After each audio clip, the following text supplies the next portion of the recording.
Rabbish shrah li sadri wa yassir li amri wahlul uqdatam min lisani yafqahu qawli. Assalamu alaikum, distinguished colleagues from the media. On my first briefing as the spokesperson of the Ministry of Foreign Affairs, I welcome all distinguished colleagues from media. I am humbled by this responsibility, and I look forward to your support, your cooperation, and indeed your guidance in discharge of my responsibilities. First, we begin with the roundup of this week's activities. Firstly, the Deputy Prime Minister and Foreign Minister of Poland is on a two-day visit to Islamabad, Pakistan from 23rd to 24th October. Upon his arrival at the ministry, the DPM Foreign Minister warmly welcomed him. The two leaders had a tete-a-tete, followed by delegation-level talks, signing of two MOUs and a joint press stakeout, which most of you attended. The Deputy Prime Minister and Foreign Minister of Poland also called on the Prime Minister. During the meeting, the Prime Minister recalled cordial and friendly Pakistan-Poland ties spanning over decades. He lauded Poland's high level of industrialization and progress. The Prime Minister expressed desire to further expand bilateral cooperation in trade, energy, defense, education, labor, and other areas of mutual interest. Regional and international developments, including peace efforts in the Middle East and Ukraine, were also discussed. The Prime Minister emphasized the importance of peaceful resolution of disputes, including Jammu and Kashmir, through dialogue, diplomacy, and relevant UN resolution. He underscored Pakistan's consistent position of upholding international law, humanitarian principles, and the UN Charter. The Prime Minister conveyed his warm regards to Prime Minister Donald Tusk of Poland and extended an invitation to him to undertake an official visit to Pakistan at his earliest convenience. The Polish DPM and FM expressed Poland's strong interest in deepening its engagement with Pakistan in diverse fields, while sharing that Polish investment in Pakistan's petrochemical sector was over US $0.5 billion. He suggested that Pakistan could also benefit from Polish expertise in water treatment. He appreciated Pakistan's role in promoting peace, regional stability, and progress. Both sides agreed to enhance contacts to further consolidate cooperation. This week, our Deputy Prime Minister and Foreign Minister, Senator Mohammad Ishaq Dar, had three important telephone conversations. Last night, he spoke with Deputy Prime Minister, Foreign Minister of UAE, Sheikh Abdullah bin Zayed Al Nahyan. The two leaders discussed bilateral, multilateral issues of mutual interest, as well as recent regional and global developments, and agreed to stay closely engaged. Secondly, the DPM and FM had a telephone conversation with Foreign Minister of Saudi Arabia, Prince Faisal bin Farhan, on 21st October. Building on their previous discussions, the two leaders reviewed recent regional developments, including Gaza and Palestine, and reaffirmed their shared commitment to promote peace and stability in the region, while agreeing to stay closely engaged on matters of mutual interest. Thirdly, the Deputy Prime Minister, Foreign Minister also received a telephone call from the Foreign Minister of Morocco, Mr. Nasser Bourita, on 21st October. The two leaders recalled their recent bilateral meetings on the sidelines of the UN General Assembly and reiterated their strong commitment to further strengthening bilateral cooperation in areas of mutual interest.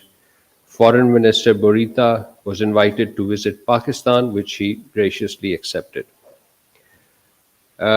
Pakistan welcomes the agreement between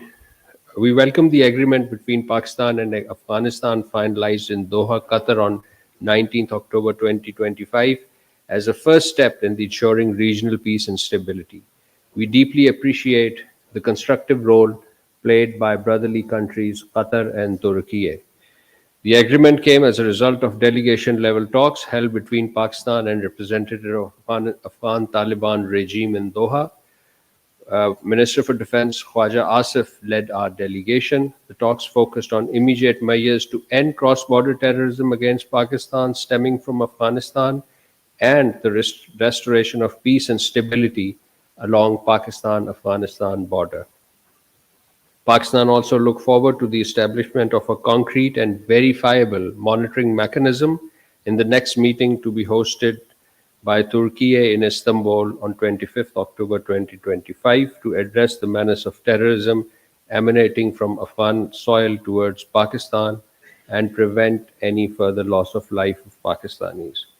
As a responsible state committed to regional peace and stability, Pakistan does not seek escalation but urges the Afghan Taliban authorities to honor their commitment to the international community and address Pakistan's legitimate security concerns by taking verifiable action against terrorist entities including FAK, TTP, FAH, and BLA. Pakistan. Now moving to Arab Israel, Pakistan strongly condemned Israel's attempt to extend its so-called sovereignty over parts of the occupied West Bank, including illegal Israeli settlements through a draft law introduced in the legislature of the occupying power. These actions constitute a flagrant violation of international law, relevant UN resolutions, and the inalienable right of the Palestinian people, including the right to self-determination. Pakistan reiterates its commitment to working with regional and international partners to uphold the right of the Palestinian people, including their right to self-determination, and ensure peace, justice, and dignity of the Palestinians. We also reaffirm our unwavering support for the Palestinian cause, including the establishment of an independent, sovereign, viable, and contiguous state of Palestine based on pre-1967 border with Al-Quds al-Sharif as its capital. And as you must have noticed, on 22nd October, the advisory opinion of International Court of Justice was issued, which we welcomed. The advisory opinion was on the obligations of Israel in relation to the presence and activities of the United Nations and other organizations and third states in and in relation to the occupied Palestinian territory. The ICJ has unequivocally established that Israel, as the occupying power, is under legal obligation to facilitate and not obstruct humanitarian relief operations by the United Nations and its entities, especially by the United Nations Relief and Work Agency for Palestinian Refugees in the Near East, UNRWA. The opinion also reaffirmed that 1. Israel's obligation to ensure that the Palestinians receive essential food supplies, water, shelter, fuel, and medical care, and 2. Israel has no right to unilaterally extend its domestic laws to occupied territory in any manner that would impede or undermine the Palestinian people's inalienable right to self-determination. This, ladies and gentlemen, is the fourth ruling by ICJ on Palestine since January 2024. You may recall previous ruling including on genocide in Gaza, on Rafah crossing, on Israeli occupation and settlement, and now the fourth one on humanitarian assistance. Pakistan participated in written and oral proceedings of the case before the ICJ. We call for the immediate and full implementation of the ICJ's advisory opinion. Building on this ICJ's decision, in a joint statement yesterday, the OIC and the State of Palestine, with Pakistan, Jordan, Indonesia, Turkey, Djibouti, Saudi Arabia, Oman, the Gambia, Qatar, Kuwait, Libya, Malaysia, Egypt, Nigeria, and the Arab League, issued a joint statement condemning in strongest terms the approval of Israeli Knesset of the two draft laws aiming to impose so-called Israel sovereignty over the occupied West Bank and on Israeli illegal colonial settlement as a blatant violations of international law, the United Nations Security Council resolution, particularly Resolution 2334, which condemns all Israeli measures aimed at altering the demographic composition, character, and status of the occupying Palestinian territories, including the status of East Jerusalem. They reaffirm that Israel has no sovereignty over the occupied Palestinian territory. The joint statement welcomed the advisory opinion of the International Court of Justice issued a day prior to the issuance of this joint statement.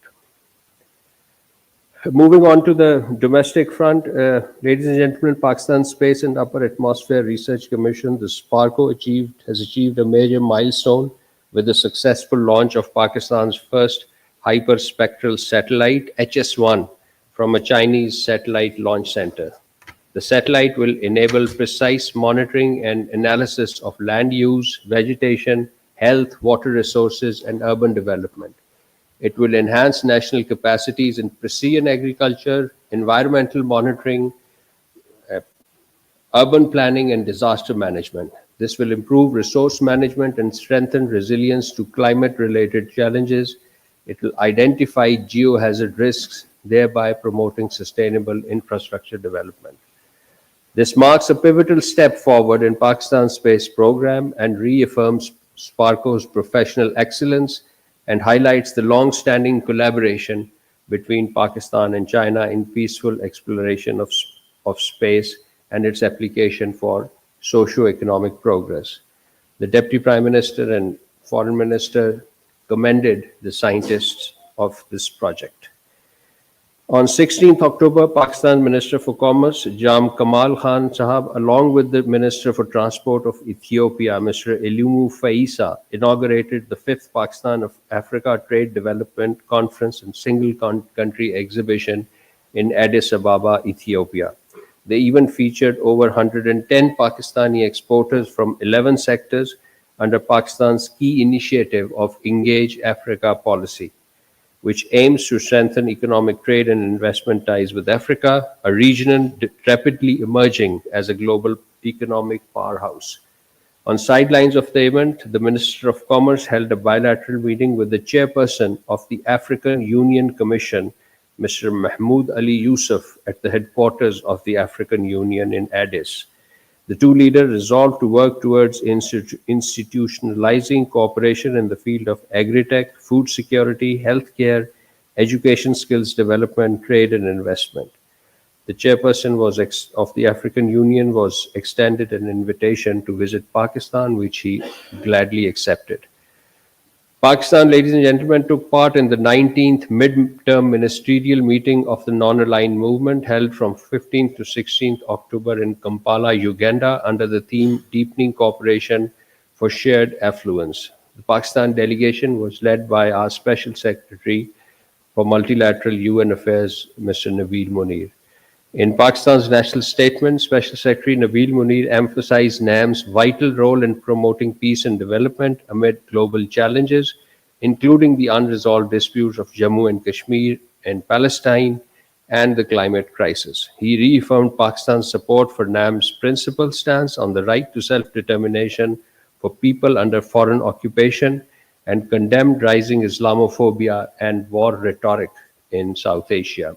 On the sidelines of the meeting, Special Secretary Nabil Munir held a meeting with the Foreign Minister of Uganda and other NAM leaders. The meeting concluded with the adoption of Kampala Declaration and a comprehensive outcome document which recognized Pakistan's contribution to peace and stability in the Middle East.